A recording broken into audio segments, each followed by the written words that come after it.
Tonight's Positively story takes us to the campus of Virginia Tech, where they are continuing to celebrate the life and legacy of Dr. Martin Luther King Jr. Tonight, the university hosted award-winning costume designer Ruth E. Carter.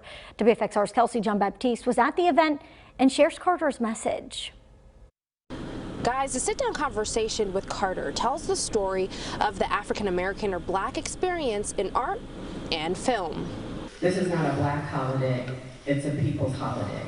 Vice President of Strategic Affairs and Diversity, Dr. Mena Pratt says honoring Martin Luther King Jr. is more than a holiday, it's a lifestyle. It's about the opportunity to create a future without constraints and the limits of slavery and colonialism, and leveraging technology, imagination, self-expression, and an entrepreneurial spirit. Those words are quoted from Ruth E. Carter herself, who graced the stage discussing her work spanning more than 60 television and film projects, including Do the Right Thing, Black Panther, and the television reboot of Roots.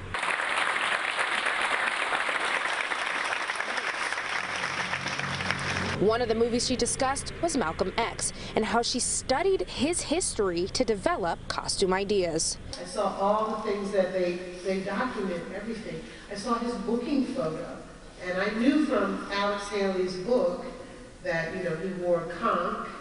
Jumping from one Black human rights activist to another, Carter talked about her time on the film Selma, where she dressed and styled Martin Luther King Jr. David Oyelowo, who played Martin Luther King, when I saw pictures of King, he had like a little roll of fat over his shirt, under his collar.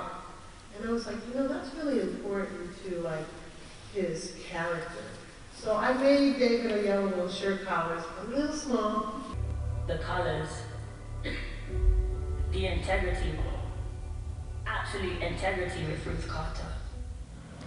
One of her greatest accomplishments, working with Marvel Studios on Black Panther and Wakanda Forever, and making sure culture played a role in her designs.